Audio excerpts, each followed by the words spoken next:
All right, good day, all. This is Charles with the Exodus Logistics Learning Center, America's #1 dispatcher and freight broker training. Today is Saturday, the 14th of February. Happy Valentine's Day for everyone. My wife said that as well. She sends her Valentine's Day salutations to you as well. Hope everyone is doing well. Today I'm gonna cover some information. Hopefully you have a pen and paper handy, or and you'll be able to catch this in the recording, obviously. I'm going to go over a couple of things that I looked at when I was doing some research last night in the broker side and today on the dispatcher side. Um, and see if it ties into what kind of value you're adding to the dispatch. I'm sorry, the carrier, the owner operator that you're going to be dispatching for. Um, the questions you were asked is, what are some challenges for dispatchers? How to get a carrier? What are equipment types will you target? So I'm going to share my screen with a few um, documents here. And I'm going to start. I have one, two, three, four, five. I'm not going to share all of them because I'm kind of tweaking them. But the first one I'm going to share is, and you'll be able to see it. Can you guys hear me and see the screen? I can. Okay. All right. So, what makes a good truck dispatcher, right? That's a pretty straightforward question. I think that's one you should want to know. I didn't mean to center everything, but hey, it is what it is. I just wanted to center that, and it's still doing it. Okay. Anyway, um, what makes a good truck dispatcher? Okay, let's highlight that. Good truck dispatcher is more than, and tell me if you agree or you disagree with it, but it's more than someone who just books loads. You're the backbone of smooth trucking operations. Is that a true statement or not? What do you guys think? What is your opinion of that statement? Are you just finding loads for the truck driver, or are you helping them, trying to help with smooth operations as well? Or are you just worried about getting paid to just find loads for them and can care less about their trucking company? So indirectly, if you don't care about their trucking company, that's going to affect you indirectly because at some point they're going to be out of service or out of business, which is going to affect you because you're dispatching for them. That's how you make your money, right? So clear communication with drivers, brokers, and shippers. That makes a good dispatcher, a good truck dispatcher. Smart route and time planning that respects HOS and delivery windows. What is that? What is HOS? So I want to make Hours of service. hours of service, right? So you want to have you want to plan the route and the timing correctly, sending them into and out of places, into and out of regions that is profitable for their specific equipment type, right? You just don't want to willy-nilly dispatch a truck and not knowing what you're doing and sending them out to places that you may or may not know that you can get them out of a backhaul or what's called a reload, right? So that strong negotiation skills to secure profitable rates and accessorials. Who do you need to have strong as an independent freight dispatcher? Who do you need to have strong negotiation skills with on behalf of your carrier?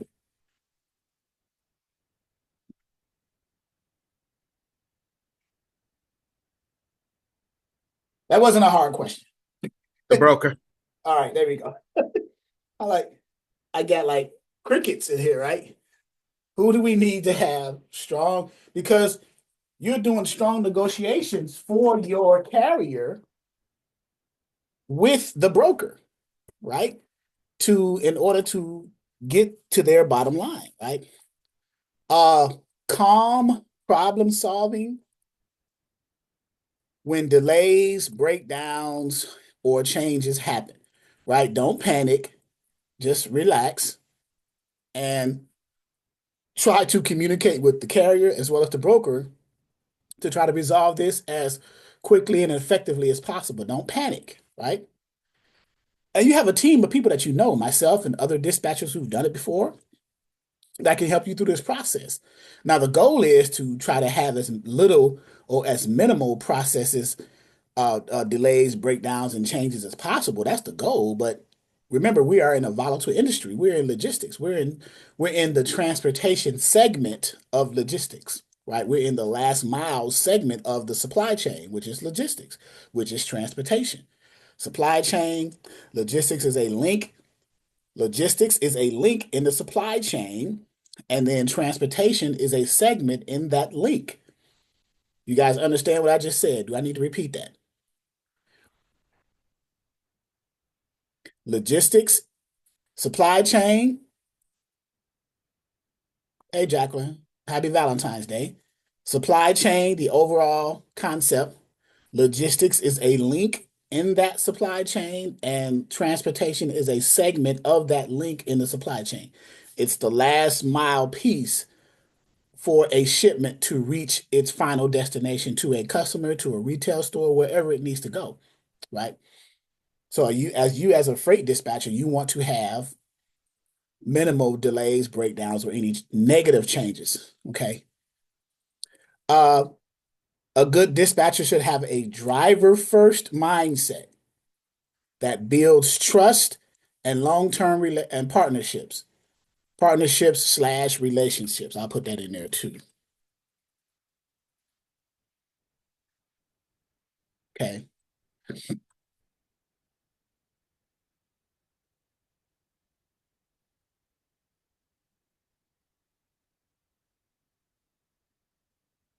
All right. So, and then organized, tech savvy, and always on top of paperwork and follow-ups. What does that mean?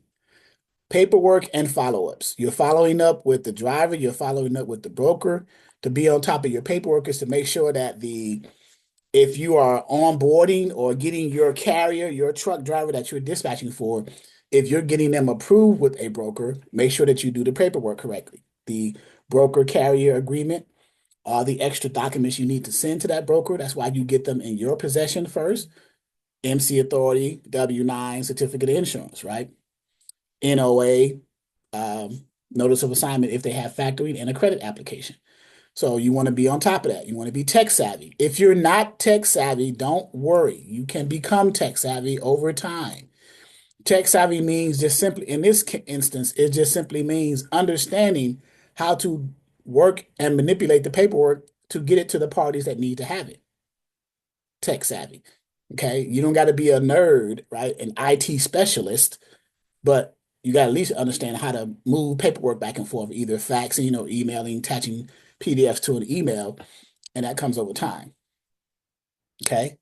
At the end of the day, a great dispatcher keeps trucks moving, drivers supported, and revenue growing, even when the roads are tough. That's what a great dispatcher does. Okay. And then let me save this. If you value reliable dispatching, so I'm highlighting key points so they can stick out for you, right? Strong communication. So if you value reliable dispatching, strong communication, and results-driven logistics, you already know how important this role is as a dispatcher, right? So these are things. So if you come from an environment that used to be strong communication and value-driven, and results-driven, then transitioning into an independent freight dispatcher shouldn't be that much of a challenge for you. Okay. So that's what makes a good dispatcher. Okay. Number one. Number two, let me X out of this one. Well, not X out of it, but let me change the screen and go into a little bit more detail. Any questions there?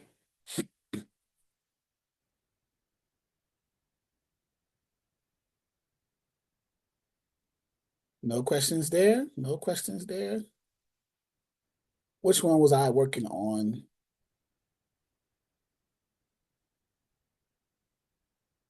All right, this one. I did a search in technology, right? In the AI technology chat GPT. And my search phrase was, I am a freight dispatcher. How do I acquire owner operators to help them with movement of freight? Pretty standard question to ask. So remember, with ChatGPT or any other AI tool, the more specific you ask of the requirements of the tool, the better the results you're going to get. So you just got to think how you want to phrase what you're trying to ask in order to get the results that you seek. Okay. So they said, you're not selling freight, you're selling an inconsistent loads, better rates, less stress, time freedom, and negotiating power. That's what a dispatcher is selling, right? You're not just selling freight. Selling freight means you're booking loads with brokers and getting loads from brokers, right? So owner operators don't need another dispatcher. They need someone who can what? Who can increase revenue and reduce headaches. So if I'm a truck driver and I hear that, then that would pique my interest.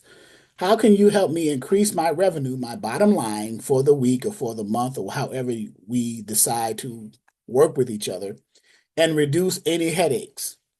You, the dispatcher, should be able to help me reduce headaches. You may catch something that I may have overlooked. I'm a truck driver. You may have caught something that I may have overlooked, right?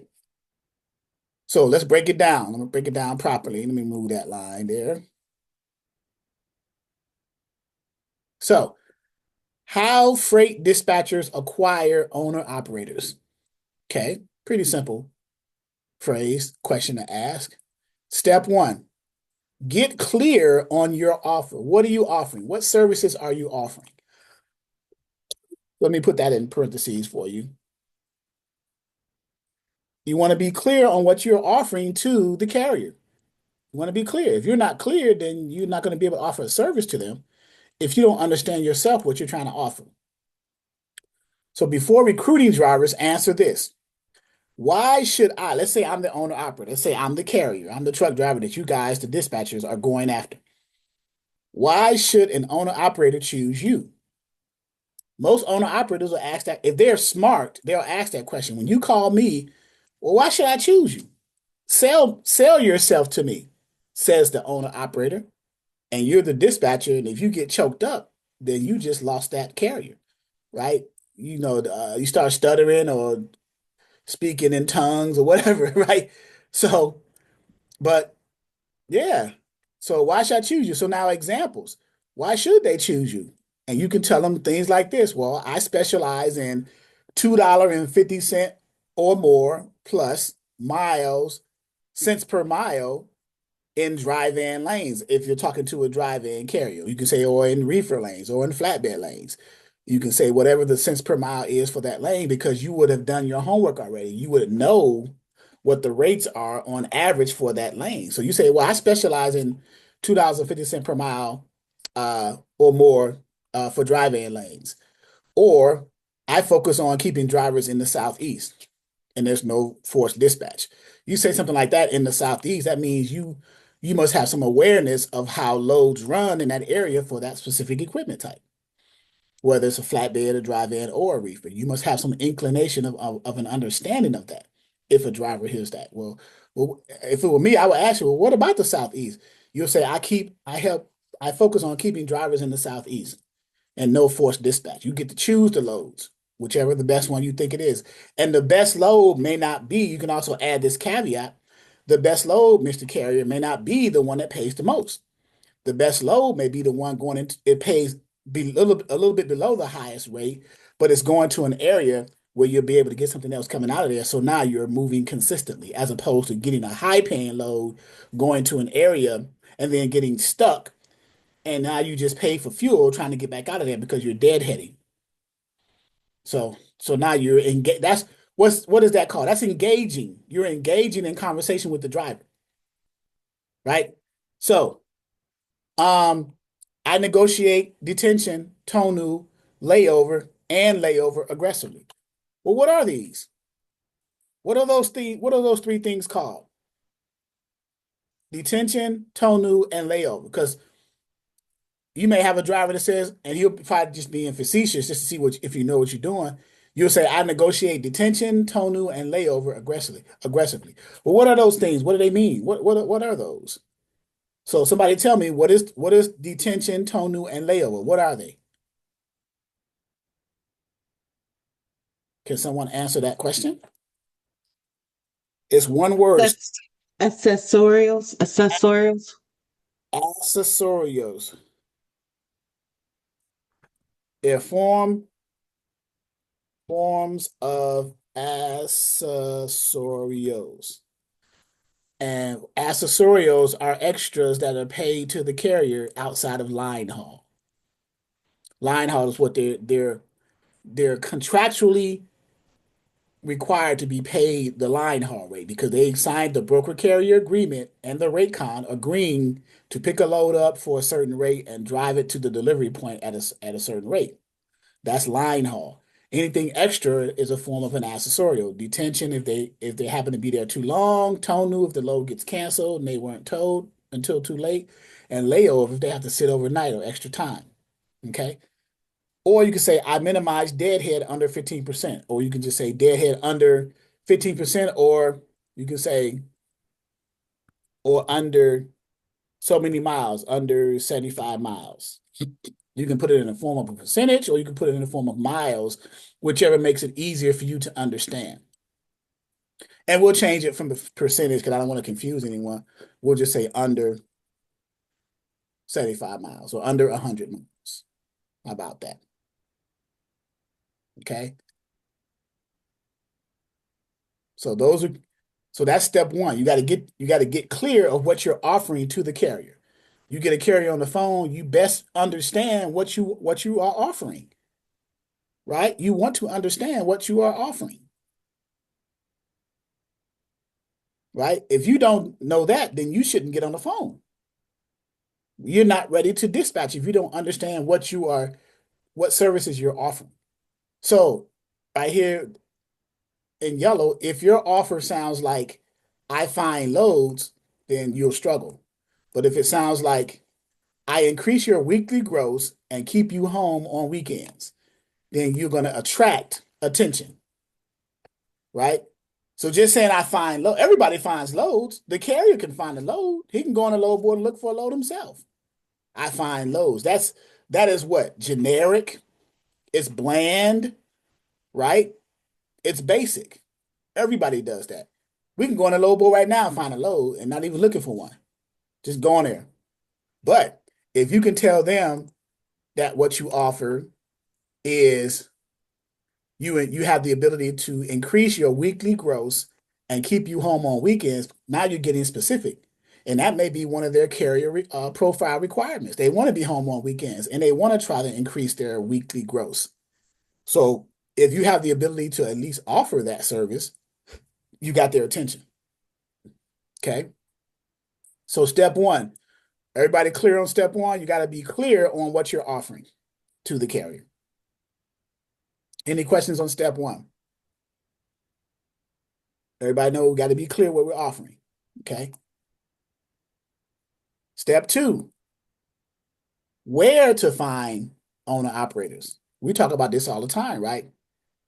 Here's where they actually hang out. Well, Facebook groups, that's a huge area. So you can search on Facebook groups for owner operator network. These are some of the names of the actual groups. Drive-in owner operators. You can log into Facebook right now and do a search for owner operators network. It'll pop up and you can click to join a group, and whether or not you meet the admin's requirements, they'll let you in or not. And then you become a fly on the wall, start seeing what the conversations are about, and then either DMing a specific person that needs a dispatcher or just posting something general and saying, hey, I offer dispatch services. This is what we do. Right? So you put yourself out there, right? Hotshot owner operators, box truck owner operators, CDL drivers in Virginia or in, I'll put your state because I just did it for my state. So we'll say your area/state. So this search here was based off of me because I'm in Virginia. So that's why they said Virginia, but I'm just going to replace it, right? So post value first. Don't spam, right? Don't up there spamming, right? Post value. So here's an example post. Owner operators running VA to Georgia. What's the hardest lane to price right now? That's you, the dispatcher, asking the truck driver if you run in that lane. You could put whatever lane for whatever equipment type. So you can say owner operators with dry vans, right? This could be a post. Running, you could say, what was a dry van? No, let's say Ohio to Georgia, right? What's the hardest lane to price right now? You have that on the social media post, and they'll say, "Oh man, running from Columbus to Atlanta, or running from Cincinnati to Macon, or whatever." Right? So some people will engage with the post just to see if you can continue that conversation and maybe provide some insight into the hardest lane that it's hard to price right now. Hard to price for a carrier means a rate, hard to get a good rate for that lane because either brokers are not posting them at a spot market average decent rate, or it's just a bad lane. In any case, if you post that on social media like Facebook and say owner operators with drive-in, you can say with reefer, you can say with flatbed, with whatever equipment type. And I'll say, instead of saying drive-in, we'll just say with your choice of the equipment type.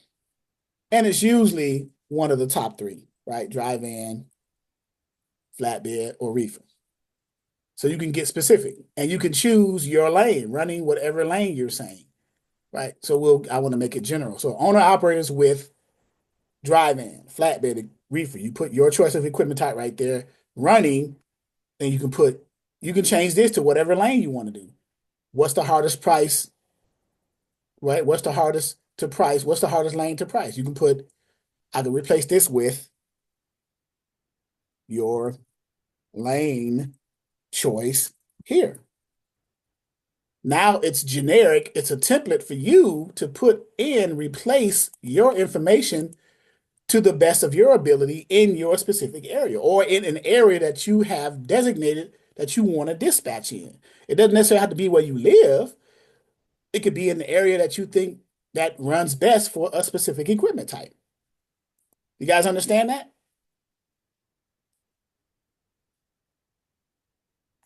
So that's a post. You'll get some engagement there. That it starts conversations. So number one is the social media, Facebook.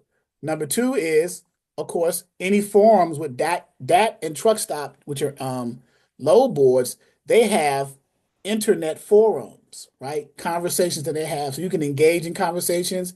You can answer rate questions. A carrier may be asking a general questions to the members in the forum, and you can engage by answering that question based off of your experience. You may be dispatching or may have done something, and you're capable of answering that particular question that the carrier may have asked. And now that carrier may privately DM you or direct message you. That's what DM means. Direct message you specifically from the forum and then asking you to elaborate on what you mean by that. And now you just turned a cold lead to a warm lead because now you're dialoguing back and forth with that specific carrier. And then you offer your services and what you do. And then build authority. So that's the second one. Okay. Facebook groups, that, of course, truck stops, physically visiting truck stop, which is an underrated gold mine. Why? Because you're physically there in the flesh, in person, looking at carrier eye to eye. Right? So you can go to, and just here are some examples of truck stops: Pilot, Loves, TAs, Petros. Right? These are just some common truck stop uh, names. Right? Flying J's is another one. Right? Flying J. There's a ton of them out there. Right?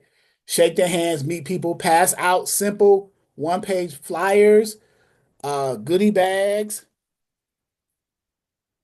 goodie bags, and of course your what? Dispatcher packet. packets, right? Duh. Your dispatcher packets. Face to face builds trust. Exactly, because you're looking at a person eye to eye.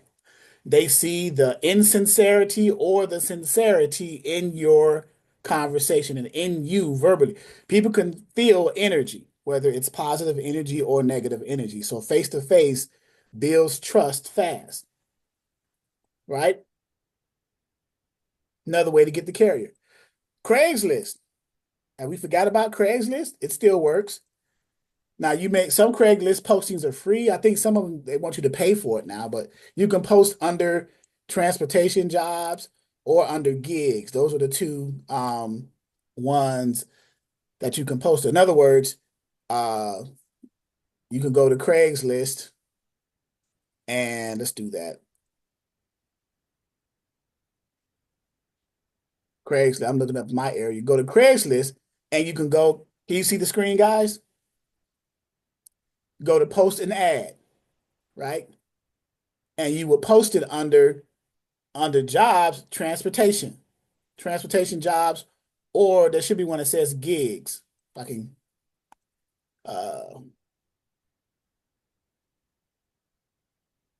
gigs right here under gigs. You post it under gigs. The heading are called gigs or under jobs, transportation jobs. That's the ones you will post under. Okay. And in your area or you can strategically target areas for the specific equipment type that you are trying to have a niche in or a niche in, and then target the cities, the major cities and states where those equipment types are moving fluently, right? You can target Craigslist ads in those areas to get engagement with owner operators wondering about your dispatch services. Okay.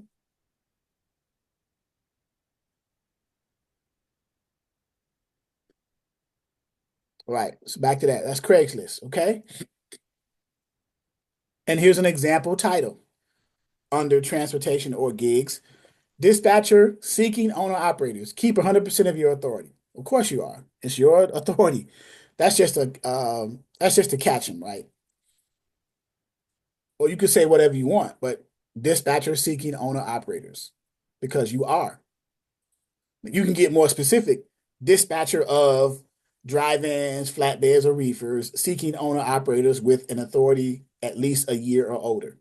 See how we spread that out a little bit now? So now only those carriers with the drive-in, flatbed, and reefers whose authorities is a year or more will look at that and reply. As opposed to something general like this, you may get an owner operator who has a box truck or who has a sprinter van or a cargo van. You know what I'm saying? So let's instead of generalizing this, let's get it specific, right? So dispatcher, and we'll say of I'm gonna abbreviate drive-in, flatbed, or reefer seeking owner operators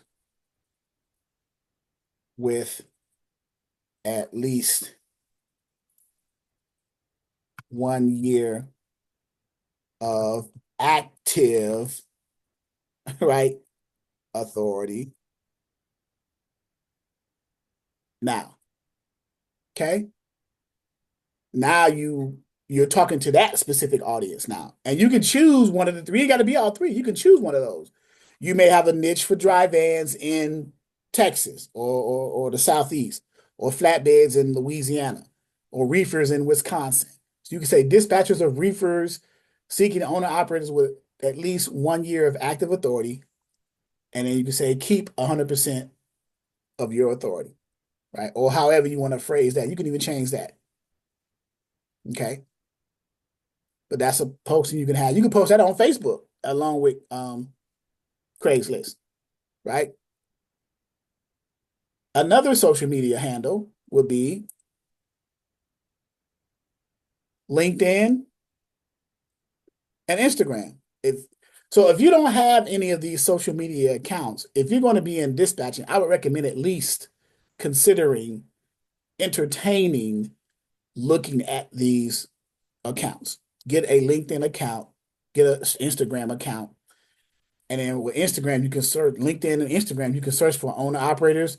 You can search for a trucking business owner. That is an owner operator. They own the business and they operate. And then send short DMs. A DM is a direct message. You're directly messaging a specific person who is in that particular group, the owner operator group or the trucking business group on LinkedIn or Instagram, right? Social media platforms. You're directly messaging them. That's what DM means, direct message. Right. The kids know all this stuff by heart. They know it like second, like the back of their hands, right? So, and then here's a message, a short DM. Are you currently dispatching yourself or working with someone? Open-ended question, right? Oh, we're doing ourselves, thank you. Or we're working with someone. So depending on how they answer that, even if they respond, that's the first thing. They have to respond first to engage back and forth with you. Okay, so that's step two. Um, where to find them, right? Number one is being clear on what you're offering. Number two is where to find the carriers, the owner operators. And then number three, what is your pitch, your owner operator pitch? How are you going to pitch them, right? So here's a strong script or an idea of one, right? I'm not here to control your truck, okay? Says you, the dispatcher to the truck driver. I'm here to increase your weekly revenue and negotiate stronger rates so you can focus on driving. How does that sound?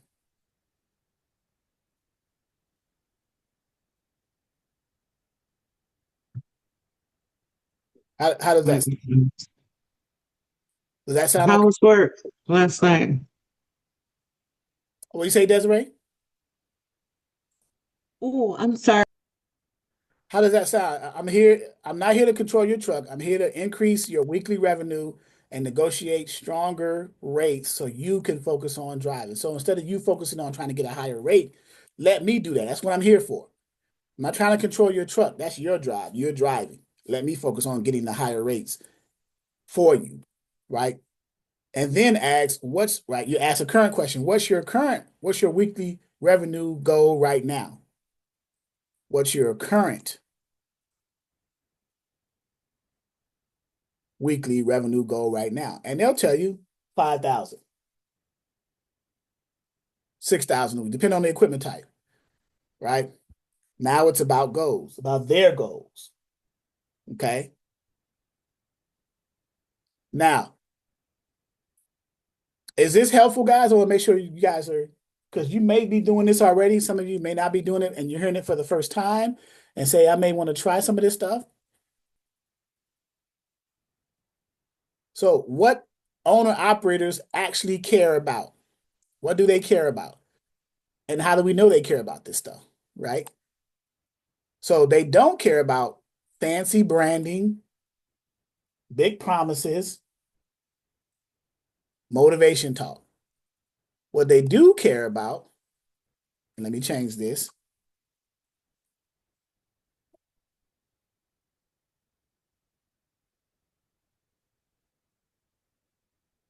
And put this here.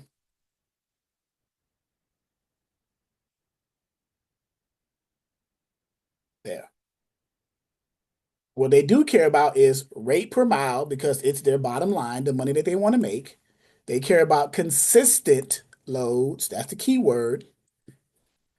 Getting paid, obviously, either through their factoring company or the broker. Home time, if they have a need for that, and how often they want to be home, how often do they want to run. No forced dispatch. They need to make their own choice. Freedom to choose each load. Clear communication from all sides. What do I mean by that? From all sides. Clear communication from all sides. There are three sides in this relationship. It's the broker, the owner operator, and I'll put OO, and dispatcher, dispatchers.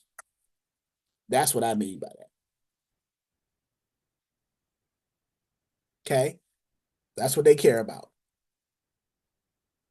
And you should get into a habit of understanding what they care about and trying to match that energy with them, right? So your pitch should be something like, I focus on keeping you loaded with profitable lanes and minimizing deadhead. There you go.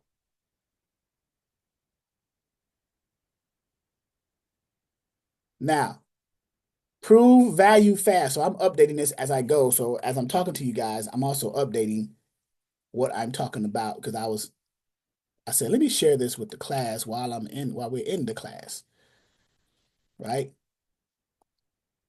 So number 3, we spoke about. Okay, number 4, prove value fast. If you get one carrier interested,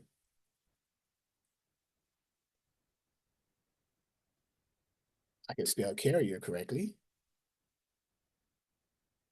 Interested, then what do you ask for?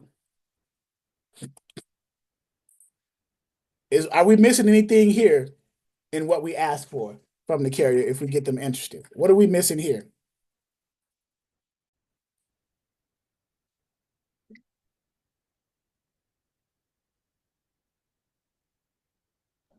Cost per mile. Okay, so we got their MC number, MC DOT, MC number, DOT number, if they're over the road. Equipment type, got that. You said rate per mile, okay. Preferred lanes, what do they want to run? That's important. Where do they want? A carrier, if they know the layout of the land in the country, how they run, before they met you, they were running lanes. So what do you prefer to stay in those same lanes? So what are your preferred lanes? And what is your weekly revenue goal? Because we want to try to achieve that. Do you guys ask those questions when you talk to carriers? Ask yourself that. And then what else is missing from this? What else do we ask for?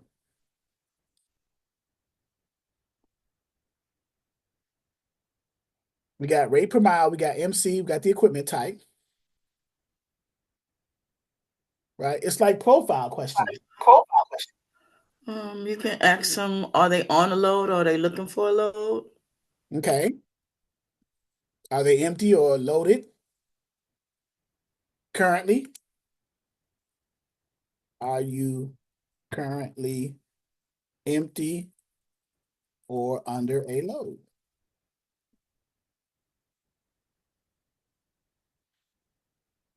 Anything else? I think the important ones is you want to know what lanes do they prefer and how much they want to make at least in a week. And they may tell you, I want to make it in 2 weeks. I'll run 2 weeks straight before I try to collect money. But those are some basic ones. Now you're going to ask for other documents too when you get set up with them as far as their W-9, MC authority, certificate of insurance and things like that. But this is the general stuff. You want to know their MC and DOT because you want to look them up to see if there's any red flags that's going to prevent you from dispatching for them, right? Just because you're conversating with a carrier and it's going well does not necessarily mean that carrier that you're going to be dispatching for that carrier because you still have to go through your checks and balances for that carrier to make sure that they are also a good fit for you. You may be a good fit for them, but you want to make sure that they are a good fit for you because you hold your dispatch service, do you not? Hold your dispatch service to a certain standard when you're dealing with carriers? And is that standard universal across the board and applies to every carrier who's coming into your dispatch service? Should you do that? Of course you should, right?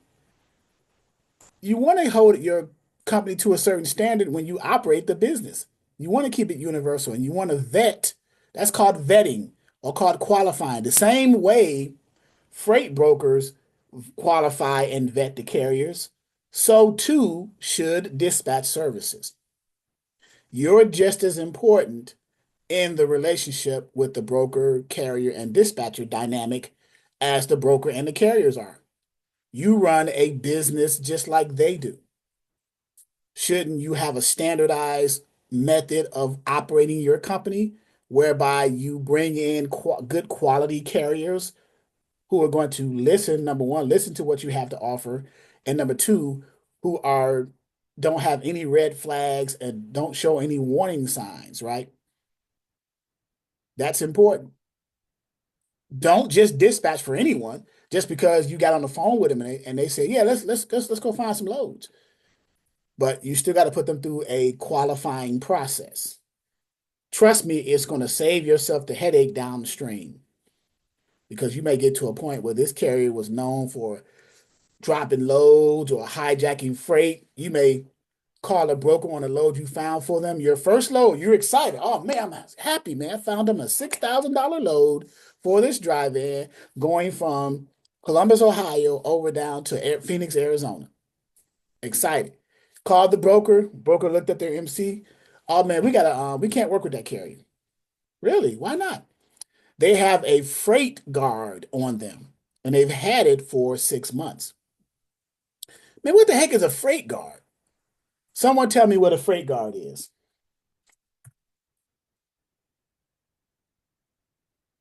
What is a FreightGuard? GARD or GUARD, FreightGuard. Does anyone know? Something that guards the carrier from obtaining freight. Okay, you That, tried. Get it? You tried. Very good. Let's go to share this screen and make sure that we're going to look up on, let's look up on Google or we can look it up on, since we're utilizing Chat GPT now more so than Google, let's look it up and let's see if we spell it right. What is a, I'm going to spell it, I'm going to incorrectly spell it and see if they correct me. What is a freight guard? Ah, you mean freight guard. See, they corrected me, right? So the intelligence of AI. So freight guard, what is a freight guard? A freight guard is a reporting and rating. First of all, can you guys see my screen? yes. Okay. So a freight guard is a reporting and rating system used in the transportation industry to document negative experiences between brokers. Brokers get freight guarded, carriers, shippers, factory companies. So we're talking about the carrier. So when you gave the MC number to the broker on that $6,000 load, quote unquote, they came back and told you we can't work with that carrier because they have a freight guard on them and they've had it for the last 6 months. That's what it is. It's a reporting system of negative experiences. Negative experiences being hijacked freight, dropping loads with no reason, being late too many times, too many overshort. So here, it's basically like a credit report, but for trucking companies. Okay. It's operated through DAT Solutions, the same company behind the DAT load boards. So it's a DAT standard. Who gets what gets reported on the freight guard? This is very important to know. I mean, well, for a dispatcher, not important, but it's good to have the knowledge of it, right? Um, Companies can file reports for things like non-payment, double brokering, freight theft, fraud, contract violations. The carrier could have violated the contract, could have committed fraud, could have stole the freight theft, double brokering. Your carrier could have tried to double broker in the past another load, got a load from that same broker that you just got that or tried to get that $6,000 load from. They could have gotten another load from them previously and tried to double broker it to another trucking company. That's double brokering, right? And they got caught and got reported, right? Um, Missed pickups and deliveries. Carriers do that. Gee, wonder why. Poor service and communication issue. These are some of the things that gets reported on freight guards, right? Once reported, other brokers slash carriers can see it when they look you up in DAT. They look you up in DAT, they'll see that. Not on Safer, but in DAT because it's a DAT software. It's not on Safer, but it's in DAT. right? And that's a big platform. Okay. All right, Mr. Ellis. Um, so why does it matter? Why does FreightGuard matter? So if you are a carrier, a FreightGuard report can make brokers hesitate to book you, right? You got a FreightGuard on you. You got, for whatever reasons, communication, fraud, whatever the reasons it says, right? If you are brokers, carriers may avoid working with you if you have payment complaints. So if a broker is freight guarded for non-payment, it can directly affect load opportunities for the broker, credit relationships for the broker, industry reputation. It makes people look at you and say, hey man, you're known to be a bad broker. You got a freight guard against your brokerage, right?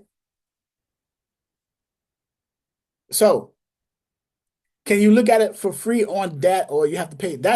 I think it's probably a paid, it's probably part of a subscription, Barmani.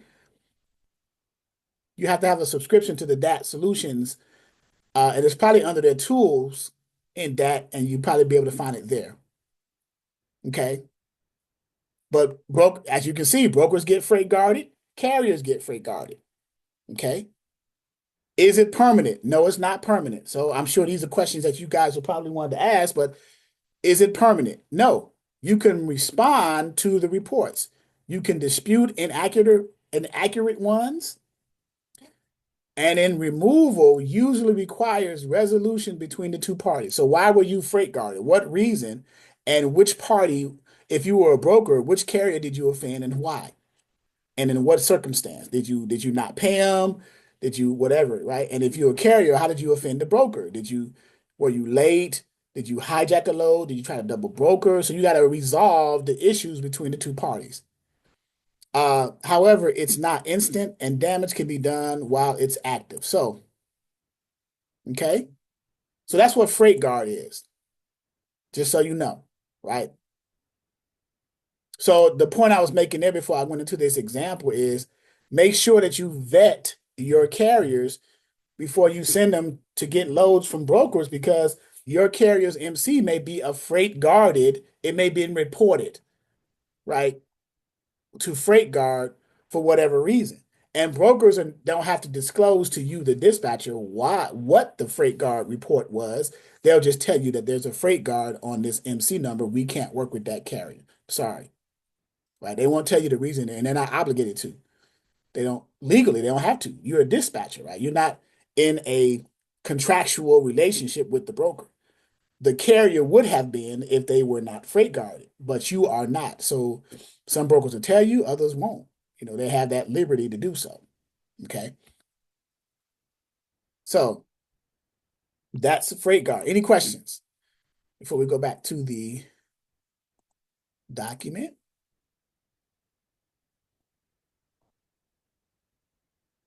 Okay. So we were talking about proving your value. If you get one carrier interested, you ask for these things, and then you can show them, you can prove to them, you can maybe do one free lane or do an example lane, 2 to 3 sample loads you will book. You can just show them the loads. You don't have to necessarily book them, but you can show them that you know what you're doing on the load board, and you can give them an estimated weekly gross plan. Now you're real. You're showing them you're real. Okay. So now conversation. Let's go conversation move. Move this to the next page. And why is it down there? Okay. So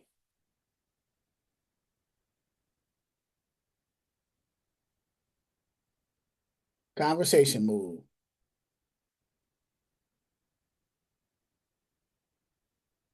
So instead of saying,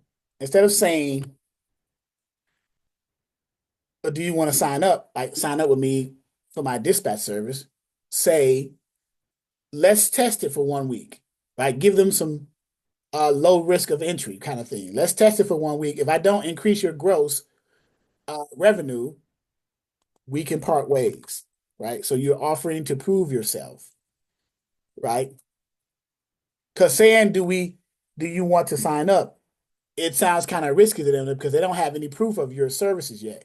You had a conversation with them and you're asking them now, do you want to sign up? But if you change that and say instead, this, let's test it for 1 week. And if we don't work out, then we can part ways. Probably a better option. Low risk equals high signups. The lower, the less risky you are to the truck driver, the greater the probability of them wanting to work with you. That's what that means. Low risk equals high signups. The less risky you are to the carrier, the higher the probability of them wanting to work with you. Okay? Does that make sense? That's true for anything. The less risky anything is, the greater the probability that you may want to do it. So now we got a daily dispatcher recruitment plan. Now, I'm not going to probably go into that, but let's do this instead.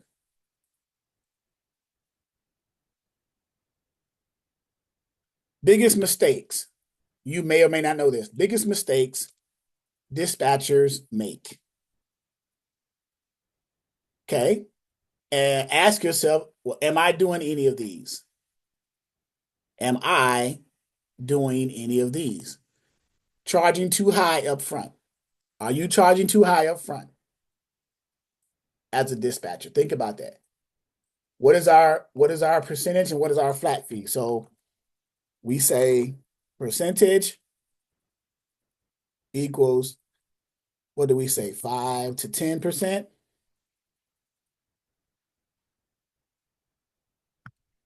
Flat rate equals, what is it, 250 to 500 weekly, right? Those are our numbers. So are you charging too high?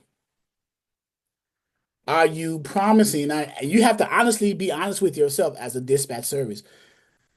Are you promising unrealistic rates? If you know the rates in a spot market rate in a particular lane, are you charging something that's unrealistic?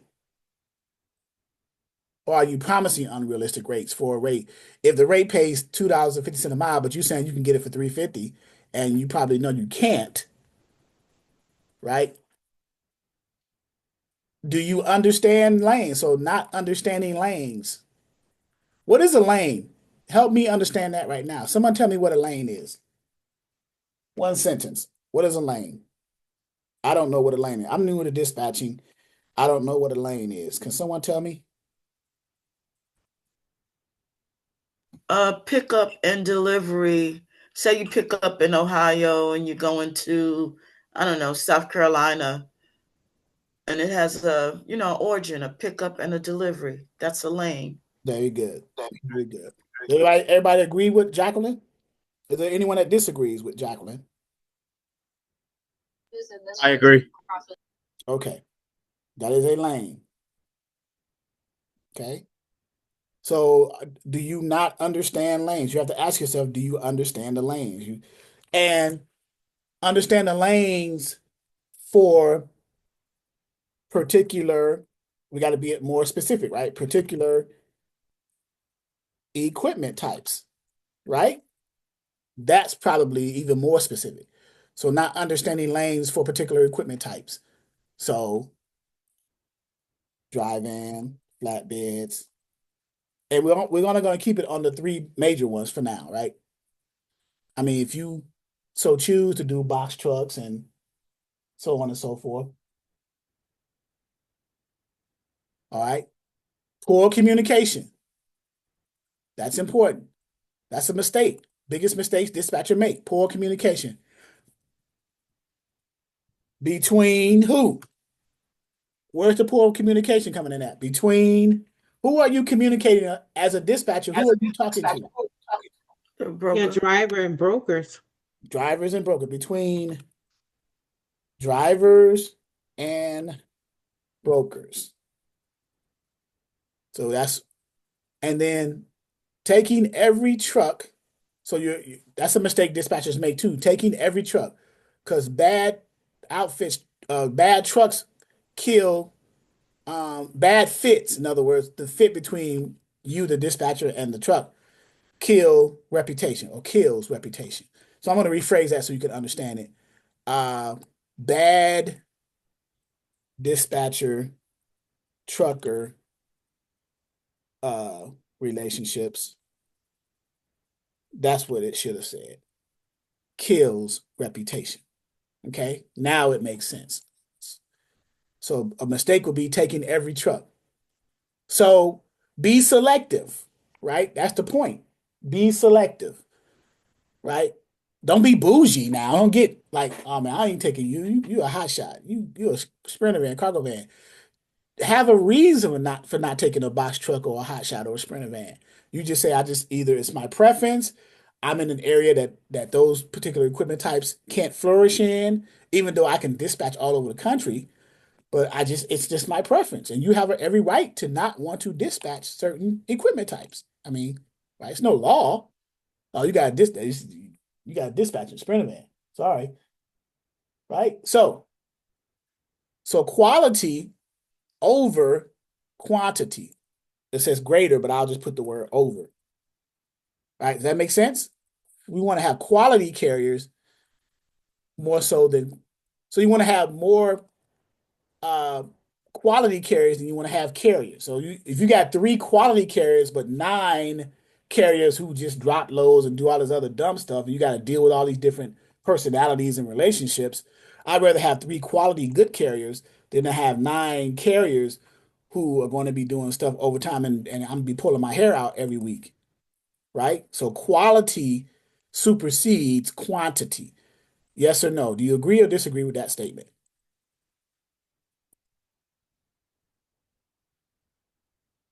Right? You agree with that statement? Quality over quantity? Let me capitalize the Q there. Right? Would you rather have 9 bad carriers or 3 good ones that's going to run for you everywhere you want to go and do what you say as far as dispatching and doing all the paperwork correctly? Which position would you rather be in? 3 quality carriers or 6 or 7 bad carriers? I would rather be over quality. Okay. I would rather have good quality than to have, I mean, if my quality is good, that means I'm probably going to be doing the best that I can do outside of maybe me having 50 deliveries, but 30 of them are not good. Yep. Now, we got all this information, right? Got the biggest mistake we make, and you got to be honest with yourself and ask yourself, are you doing any of these things, right? Always keep in mind quality over quantity, because with quality, guess what? With quality comes quantity. Yes or no? Quantity is going to be produced from quality, because you're going to have your first carrier's quality. It's going to scale to your second quality carrier. And over time, you're going to build up your quantity, but you're going to do it with a foundation of quality carriers, right? That's the mentality that you want to have. You used to want to grab any carrier, and then you got to deal with quality later on. Now you got to go back and fix stuff. You're wasting time right there, right? Now, bonus strategy. Let's see if I want to add this in or not. But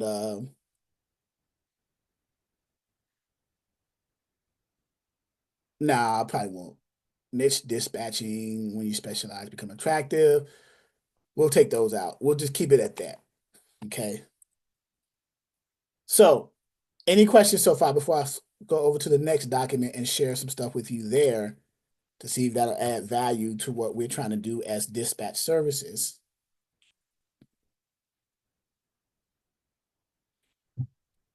We good here? All the information that we went over, right? Dispatchers trying to acquire carriers, we're good. Okay.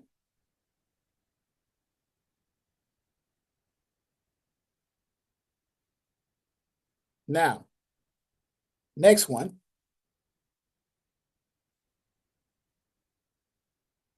what equipment types, right? What equipment types are you trying to dispatch right now? And we always say dry vans, flatbeds, and reefers, right? So the equipment types attract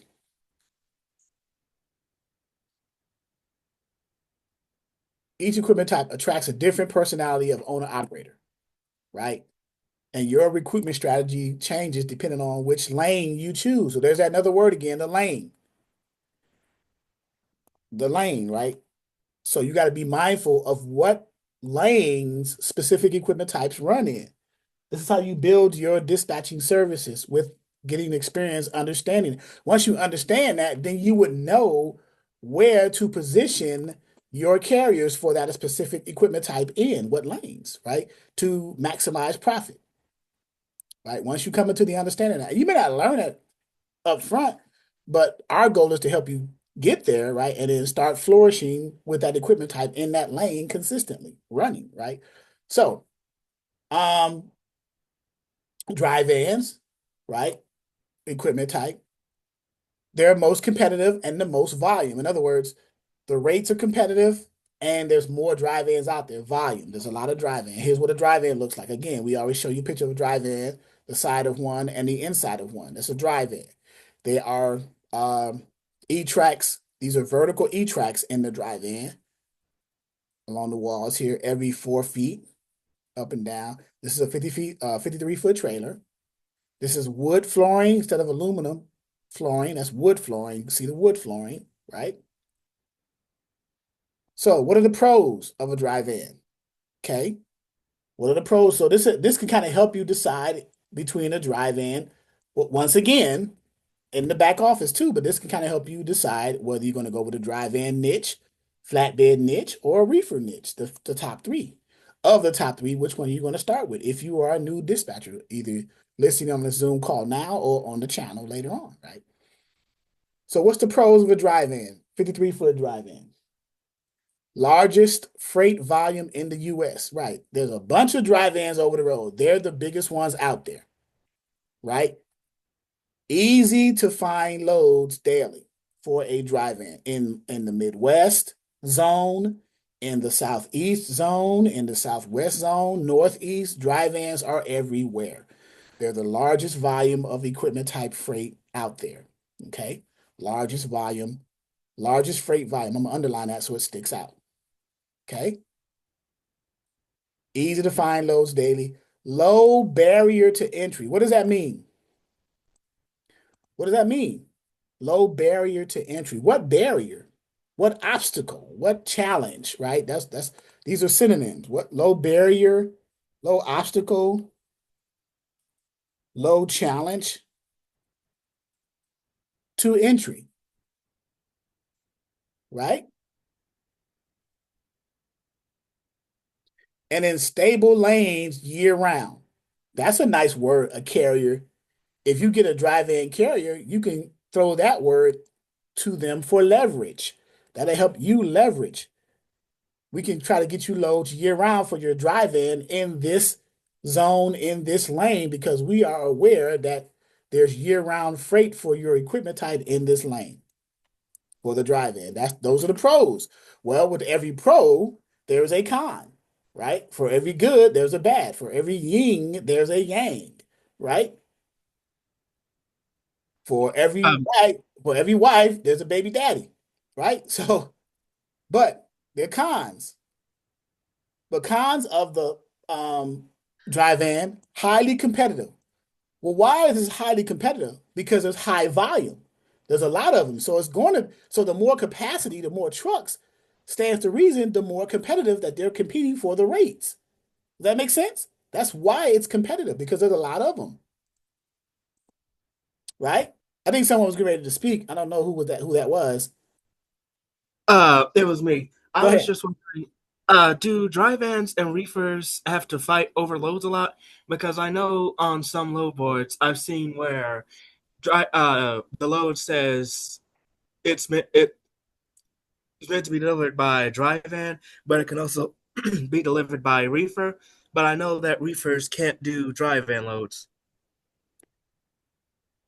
Reefers can do dry van loads. I mean, Vice versa. Dry vans can't do reefer loads. Right. So that's very good. So on a load board, you may see an equipment type says van or reefer because the commodity that that broker is trying to get moved can go on a dry van or a reefer unit. The reefer unit would have to shut down and not use its refrigerated temperature control segment of the equipment type and just run as a dry box. Okay. So you still can use, but you can't use a dry van as a reefer because a dry van does not have a temperature control unit on the trailer.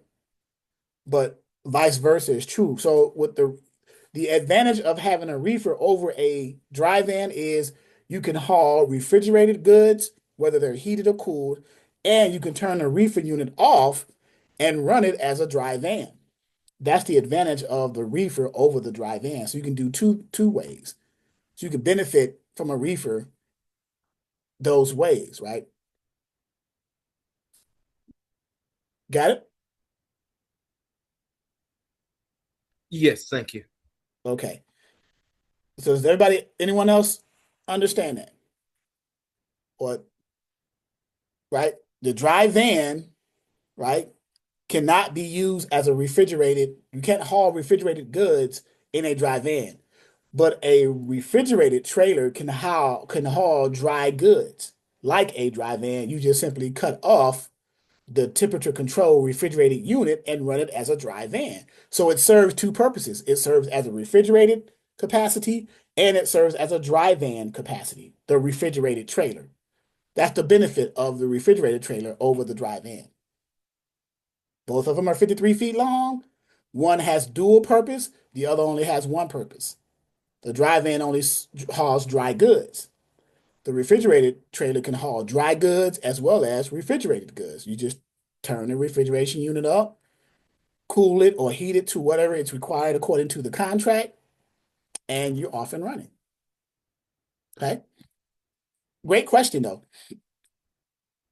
So one con is they're highly competitive, dry vans, because they're out there all the place. Rate swings, that is true. The rate swings, or a better word, if I can spell it, fluctuates, right? The rate swings or fluctuates back and forth. It could be because of economic indicators. It could be because of the season. It could be because of what area that is running in. The rates will fluctuate. It could be because of the simple law of supply and demand. Maybe the demand for that particular commodity is not as prevalent now, so the supply is not there. So it drives the rates down. Then maybe in the next quarter, it may be a demand for it. So now it drives the rates up because now more people want the goods, so more people are hauling them to where they need to go to. So that drives the rate up. So it fluctuates. Okay. These are things that as a business owner, a dispatch service, you may not think that you would have to think about that, but it is something that you want to think about. There are certain indirect and invariable factors that you may not be aware of that you still have to consider as a dispatch service that's going to affect your truck driver depending on where you're running them, right? You can help them with a successful trucking company if you understand how to run that truck for them, not just dispatching, but you may offer an added service, added value, and get paid for that as well. If you come into the understanding of how to run that truck for them, not just get paid to dispatch, but understand other things too, other factors to help you dispatch, right? And then another con, owner operators often dispatch themselves. That is a con because they dispatch themselves either correctly or incorrectly. So some owner operators don't know what the heck they're doing, right? But they figure I got $3,000 this week. You could have got eight, right? You got a drive in and you running over in Montana? What's wrong with you? So, right? So you on apple juice? So, you know what I mean? Patient or something? But anyway, so how do you recruit dry van owner operators? So we talked about um the pros and cons, the actual dry van. How do you recruit them? Okay, your pitch must be You can say something like, I specialize in high-paying Southeast lanes. You can get very specific. You know that if you know that dry vans are paying good rates in a certain region or a certain lane, say that. That could be a pitch that you say to the dry van owner operator to get them interested in working with you, right? I reduce your deadhead to under 75 to 100 miles per load. Be very specific when you say that. Okay? Just some advice. 15%, I took the 15% out because you guys, I don't want you guys to start doing math and not figuring out the wrong way. Well, what's 15% of the miles that they're running and all this other stuff, right? Just say between 75 and 100 miles per load. I try to keep you under that. And most carriers will understand what that means, as opposed to saying I reduce it by 15 or 20%. Now they got to sit there on their phone, trying to calculate what that is. And it's like, nah, I guess it's too confusing. They understand miles, right? Miles, by the way, S. So they understand that. So say that instead of 15, 20%, right? And then I negotiate detention and tonu aggressively, which are, again, the accessorials. And other, depending on the equipment type. We were talking about dry vans, so detention and tonu, are here. The possibility of this type of accessorial exists, and the possibility of this type of accessorial exists, right? So what is tonu? Pop quiz for those. What is TONU? Tonu. Truck order not used. Truck order not used. So that means bonus. What does that mean? Give me an example of that. Can you repeat the last question? So the first question I asked is, what was tonu? You said truck order not used. And then I said, give me an example of that. The example, I'll give you the answer. The example of that would be, you booked a load with a broker as a dispatcher for your carrier. Carriers on their way, they got the rate con, they got the paperwork, they see the shipper information on the rate con, they're on their way to pick the load up. Broker calls you, the dispatcher, because they couldn't get a hold of the carrier because the carrier didn't answer their phone when they were driving. Get a hold of you, the dispatcher, for that carrier, and says, hey, our customer canceled that load until next week, so we don't need your truck. That's an example of tonu, and they're going to pay you if the broker participates in the type of accessorial called tonu, then your carrier is due whatever the amount of that tonu would be in the contract. 150, 250, whatever the value is. Okay. So that's what tonu, truck order not used. So that would be your pitch. You can sell your pitches mean selling yourself. Your pitch or selling yourself will be this.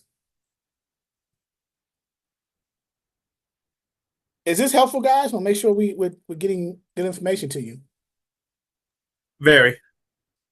Your pitch or selling yourself must be, and you can create, these are just templates. These are just ideas. You can create your own for your particular area, for whatever particular equipment type that you are doing. And we're just talking about right now dry vans, right? Dry van carriers or dry van drivers care about, this is what they care about, CPM consistency. What is CPM? Or RPM? Per mile. What is it? Cents per mile. Cents per mile. What is RPM? Rate per mile. Exactly. Rate per mile or cents per mile. In other words, money. They care about money. The dollar sign. Right? That's what that means. Dry van drivers care about, and you notice I'm editing this as I'm talking to you about it. They care about weekly gross for a dry van, depending on where they're running, right? For a dry van, between $6,000 to $9,000 plus per week. And it's, again, depending on the lanes. In other words, where they are running, $6,000 to $9,000 weekly. Right now, that sounds like a good rate for a dry van. If you can run them that at 10%, right? $6,000 to $9,000 a week, then you're making between $600 to $900 a week for one carrier. Imagine having 3 carriers. Now to be $1,800 to $2,700 a week across 3 carriers at 10% dispatching. 3 quality carriers. Remember that word quality? As opposed to 9 carriers who are going to disappoint you, right?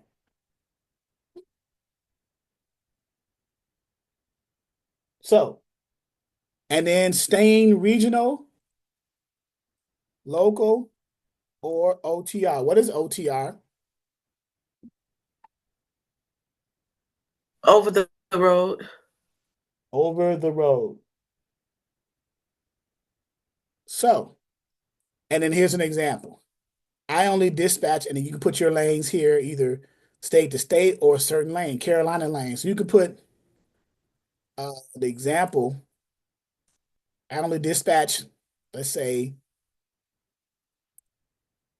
state or city. You could do city or state to city or state. You can get very specific. I just had that as an example, right? Or you can do, I only dispatch specific or certain lanes. And you would know what they are based off of where you are or based off of what your niche is, right? So keep that in mind. This is just an example. I spelled certain wrong. There we go, certain.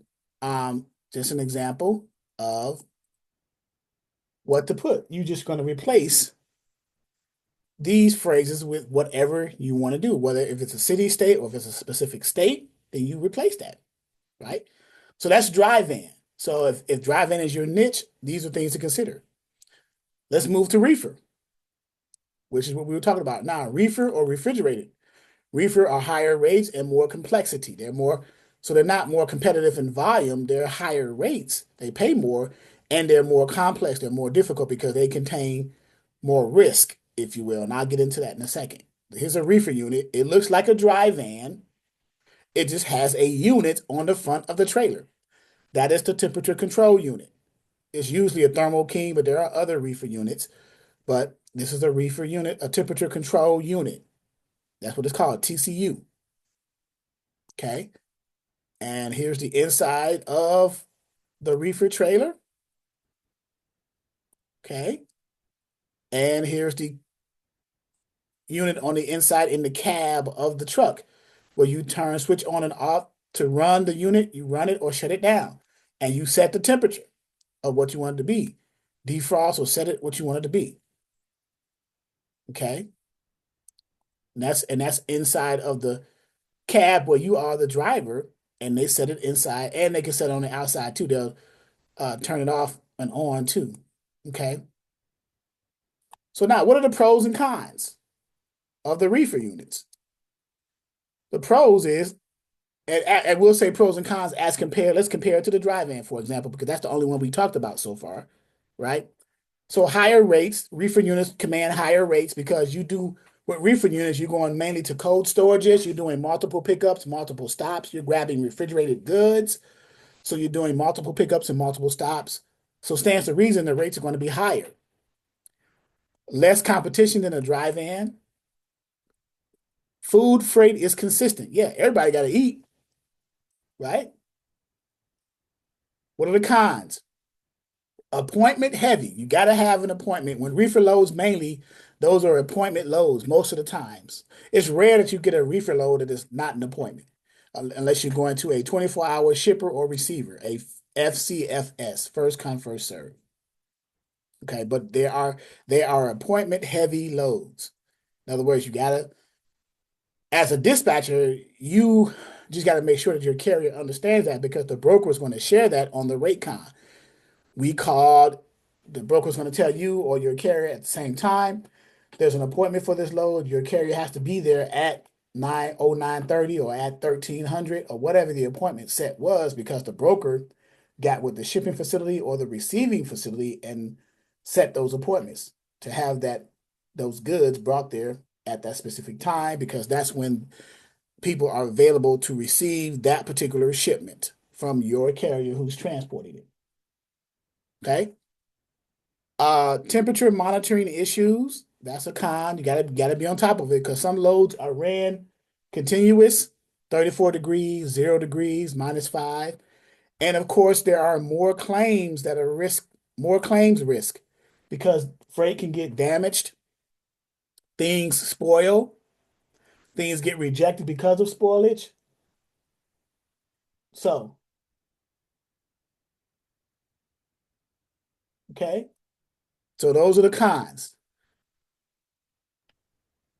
I do have one more question. So When it comes to booking reefer loads, will the broker have the information on what temperature to set the load to, or is that going to be something that the dispatcher or carrier has to find out for themselves? I would sincerely hope not, but the broker gets that information from the customer.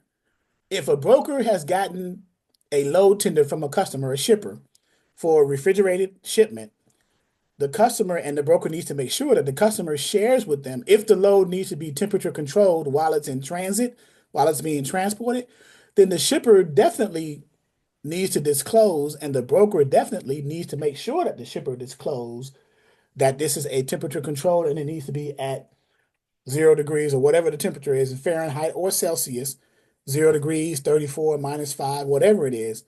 The dispatcher, that's not a job of the dispatcher. Now, the dispatcher will ask the broker if they see a reefer load that does not have in the posting of the load or on the rate confirmation any temperature that should be on that reefer unit. The dispatcher, needs to ask the broker, hey, this commodity is such and such and such. Shouldn't it be refrigerated? And if so, what's the temperature? Because you don't have it on the rate con. And then the broker's going to say, oh man, I'm sorry, I forgot. Yeah, that could have been a disaster, right? Your carrier gets to the facility and their reefer unit is not set to the temperature that's required prior to that trailer being loaded with the freight, then they're going to turn them around and say, hey, pull off our dock, get your reefer unit up to temperature, and then come back, we'll load you in. But if they knew that, if the carrier knew that and the dispatcher knew that from the broker, they would have been running to that pickup facility with the trailer already temperature controlled. So when by the time it got there, it's already ready because they swing the doors open and put a gauge in there to see what the temperature is to make sure it's set to what they require prior to loading that um, trailer. Okay. Okay, so the shipper will have it first. I was just also wondering because I've looked at a few reefer loads, and I guess since I've never gotten to the rate confirmation part just yet, I haven't seen exactly where they've listed the temperature. Like I've only seen two. That's on just the load board. Right. And if you happen to get into a conversation with a broker who posted that load and you don't see a temperature for that reefer load, ask them. Yeah, ask them what that temperature is. Well, what's the commodity, Mr. Broker or Miss Broker? And they'll say it's strawberries. Okay, I noticed you don't have a temperature that needs to be set for the reefer unit. Can you tell me what that is? Or is there one? There definitely is one, right? So, but yeah, definitely. Most refrigerated loads are temperature controlled. Right. So if you are a person either on this Zoom call now or listening on the channel and you're getting into reefer dispatching, you best believe that you might want to or better check to make sure that you get the temperature from the broker of that commodity that's going to go on your carrier's trailer. Okay? Okay, thank you. All right. Now, how do you recruit? How do you recruit reefer? Just like how you recruit owner operators, dry van owner operators, how do you recruit the reefers? And here's your pitch.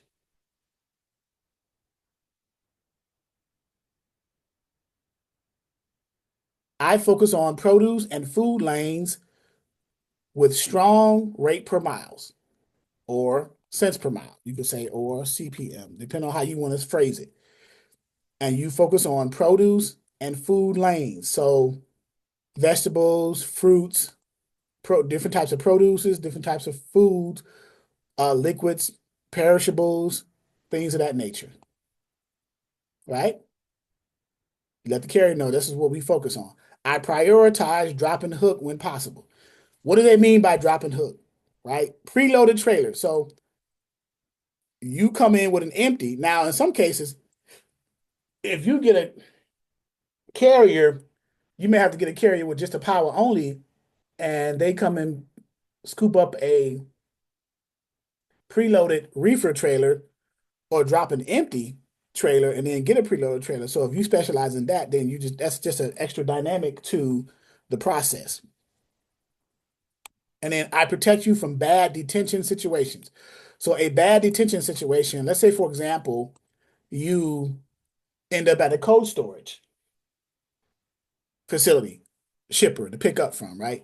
So bad detention situations are very possible at cold storage units or facilities because of delays and you being in line and things break down and all these other things at the facilities, and it puts your carrier in a situation like that. So you got to be able to conversate with the broker concerning that. Okay. Reefer drivers care about clean appointments, right? Because they don't want to be delayed in their appointments because now they're sitting there. Fewer long waits, which is detention. And then consistent, now we said consistent Midwest and Southeast lanes. They just gave you a hint. A lot of reefer units are successful in the Southeast and Midwest. There's a nugget. Okay. So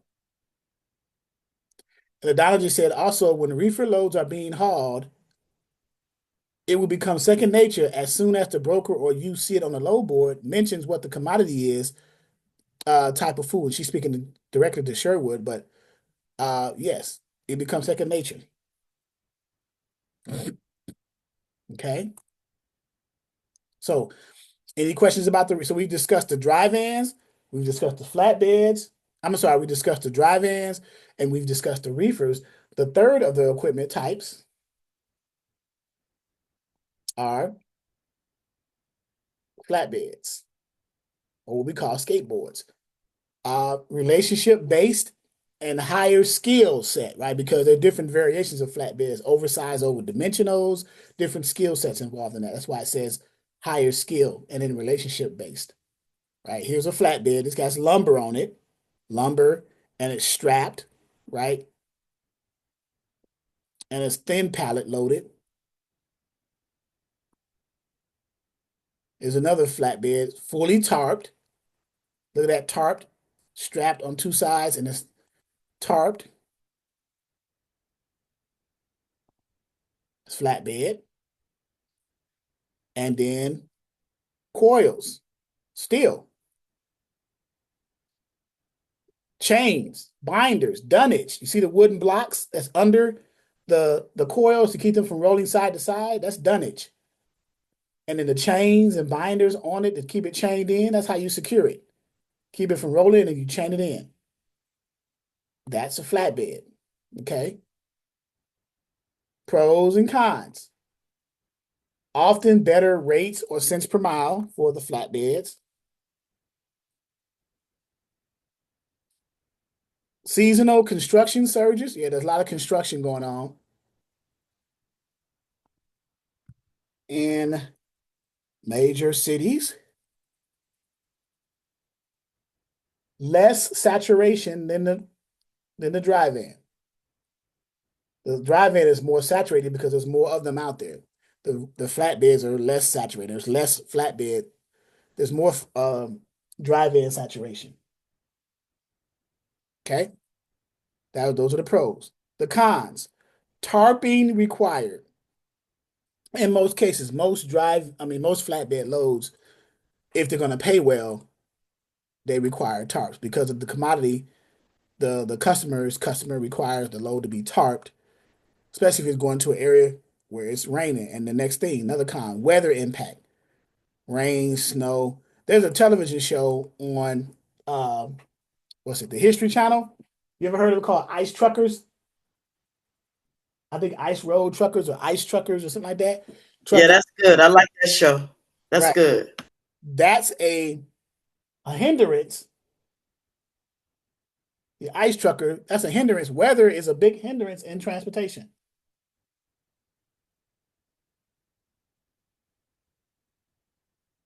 So, safety and securement complexity, right? Because of the tarps, the straps, the chains, the binders, the dunnage, it's more complex than a reefer or a dry van.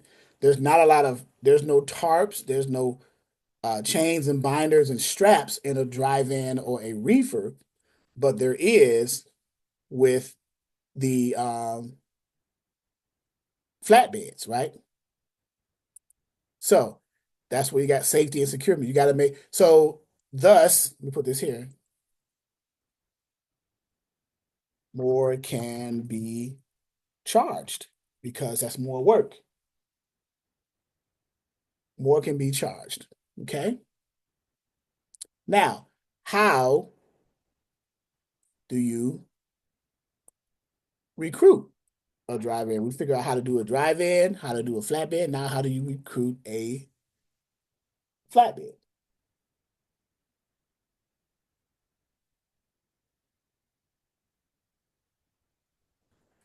Here's your pitch. I specialize in construction materials and steel. You may be in an area where construction materials and steel are prevalent. Like a large steel company, Nucor, they're all over the country. They're strategically placed in areas where there's major construction density or a lot of volume of construction. Okay. I prioritize short haul regional lanes or long haul OTR. Okay. I avoid cheap lumber lanes, which is there's a lot of lumber loads out here. So since there's a lot of lumber loads, it's what's the word I'm looking for? It saturated. So that which drives the rates down, right? So you want to avoid cheap, because anybody can get a lumber load, right? Because it drives.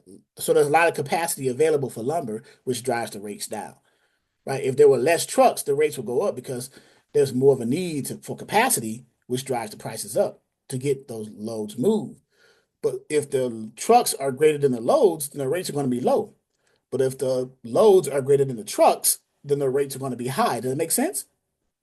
Right? There's more loads available and less trucks. That means the loads got to get moved. So whoever's paying the best money is going to get those less trucks to get over there to get those loads, right? So that's supply and demand. That's the law of averages, right? The supply and demand. Like a seesaw. Like a seesaw, exactly. Flatbed drivers care about fair rates for tarping and 250 to 500 per.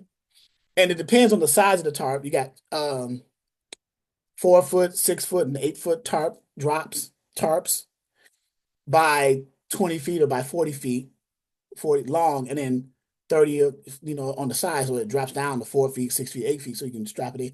Anyway, um, so shorter runs, flatbed carriers care about shorter runs. If they are like oversized, overdimensional, the shorter the run and still pay good money, that's good because you are paying less for pilot cars and escorts. And then flatbed drivers care about no cheap freight. Well, all drivers care about no cheap freight, but in this instant, flatbed, no cheap freight. Okay. So, any questions about the flatbeds? So we got dry vans, we got reefers, we got flatbeds. And you got a very detailed explanation, right? And overview, if you will, about it. Now let's see, we can be strategic. If you're building from scratch, if you want to, let's see. I'll put this. So if you're building from scratch, and if you want fast growth, If you want to grow your dispatch business fast, then go with the drive-in. Fast start out the door. You want higher rate per mile and niche positioning, reefer. Okay, this is helping somebody right now, right? If you want a relationship heavy and less saturation, flatbed.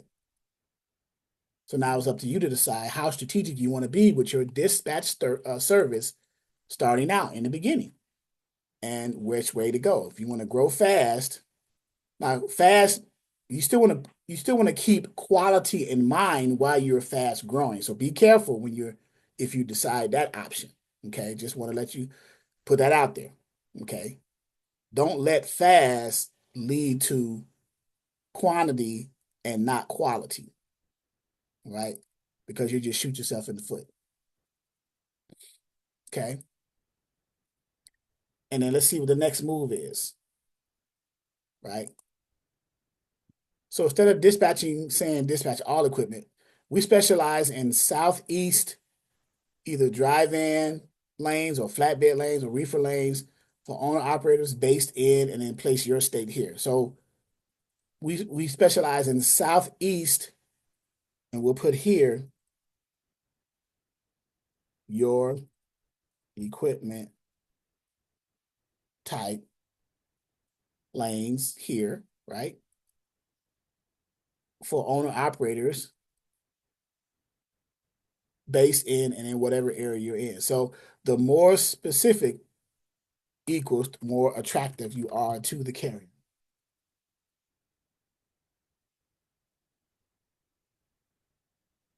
Okay? Any questions?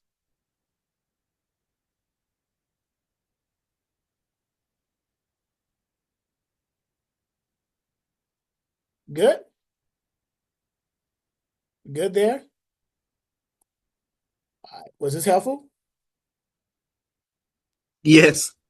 One more thing I'm thinking about showing you. And this one here. You guys see the screen? It says 10 habits. Yes. 10 habits that make owner operators successful. Right? Now, as a dispatcher, this may indirectly affect you. Okay. But if you have a owner operator who exercise these things, then there are certain patterns. They're disciplined. The owner operators become disciplined. So there's 10 habits that they do. Okay, here are their 10 habits. Let's see what they are. All right, number 1, they track profit per day, not just rate per mile. Okay, so if you have a carrier who does that, and you won't know that until you get into a relationship with them and start conversating, and then maybe at some point down the line, you're discussing, how you running your trucking company. Maybe I can help besides loads. Maybe I can help in other things too, right? They book round trips before accepting outbound loads. That's key, right there. Is that important as an owner operator? And they may be using you to do that, to book the round trip they book round trips before accepting even the outbound load.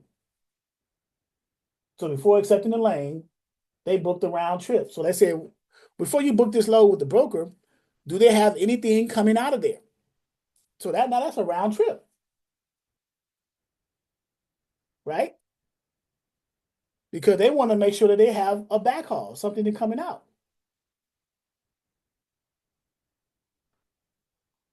They know their exact break-even number by heart, as they should. Right? Carriers know what their break-even number is. After expenses, what do they need to break even? After they pay for fuel, insurance, all these other things, what do they need to break even? So that's number 3. Number 4, they reject good loads that destroy next week's schedule. Interesting. So a good load may not necessarily be a good load. If it's going to lead to something that you're going to have next week, it's going to put you in an area that you're going to have a hard time getting out of. Number 4. Number 5, they build relationships with 3 brokers, not 30. Why do you think that is? 3 good brokers instead of 30 bad ones. Because you want to build rapport with those with like maybe 3 brokers. You don't want to have a bunch of people. In my mind, I would be thinking it builds good rapport when you just have a select. Right, because they're going to give you repeat business, especially if your carrier is doing what they're supposed to do as a carrier, picking up on time, delivering on time, no damage freights, no overshorts and damages and things like that. Right?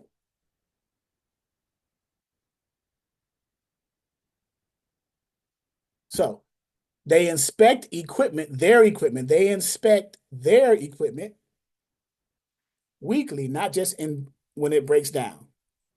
Because they want to avoid breakdown. If you inspect your equipment weekly, then there's things that come up that you can catch before it leads to something major, right? This is the owner operator. Number 7, they save 20% of every check for maintenance reserves. Smart, right? You may have a carrier that does that. You may have one to just spend all their money.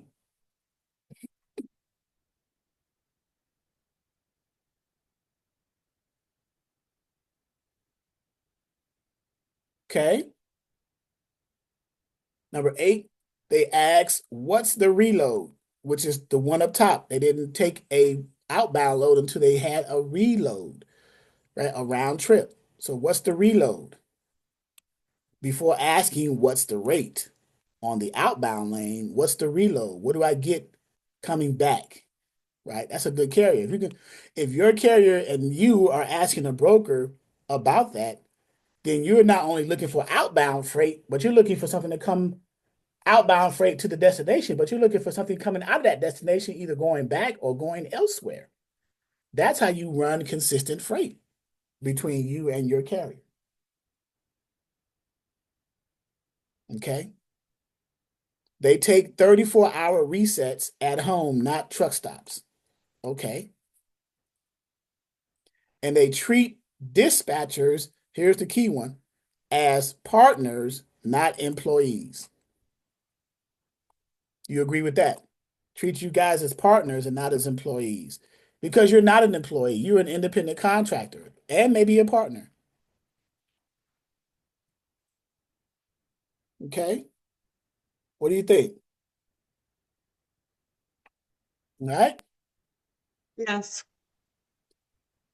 So, just a lot of information, but I think it was helpful in the sense that you can ask yourself, am I doing some of these things, or do I need to consider looking at implementing some of these things, right? And then how am I talking to the carriers? What am I saying, right, to the carriers? How am I acquiring? What makes a good dispatcher? Things of that nature.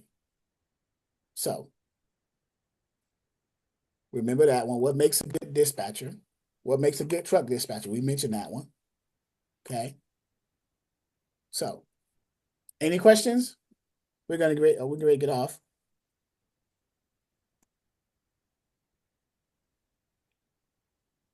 Let me change the screen. Yeah, I've been doing a lot of talking. I hate doing a lot. I'd rather have engagement, to be honest with you, but because my wife already said I talk too much. So like shut up sometimes. Good communication is actually listening. That's a good form of communication too, right? You agree, listening? Yes. So you can learn a lot by listening. Oh, that what makes you guys good communicators then, because you're listening to me. I'm the one doing all the talking. But at any rate, thank you once again. I know what it is. You guys are getting ready for Valentine's Day. I know I'm holding you from your booze. Your boo. Okay, I get it now. I apologize. Oops.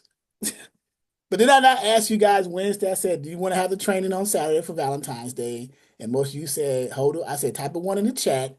And yeah, all I saw was ones. I didn't see any twos for no. I saw ones for yeses. So there we go. But at any rate, this was good. And we all know what a freight guard is now, right? We learned what a freight guard is and understand that. So if you have a carrier or a broker, because you can look up brokers, if you have access to the DAT solutions and that feature that shows freight guard, you can even go to Chat GPT and ask the chat, the AI, does this particular brokerage have a freight guard against them? And see if they say. They probably won't be able to give you that information because they don't have a login to DAT to do that. But if you or someone you know has a login to the DAT tools area through either API or a legal login, you can check that. Okay. If you look at that, if you have a login, if you have a driver that already has that, if you looking at the broker and under the I think it's let me see, the directory, Did they that? also have it, yeah, for reviews. Like it's a way for you to see reviews for brokers that some folks, some people might have left from booking loads with them. It's also an option too. Yep. There you go. Okay. Thank you, Desiree. You're welcome. So, all right, guys, enjoy your weekend. Hopefully you have a good time on Valentine's Day. I'm just gonna lay on the couch with the wife and watch some movies all day. Quality time. Sounds good. Yeah. Staying out of stay out of this great ball of stress that we call the earth and just sit at home and relax. So, Thanks. Bye. all right, guys.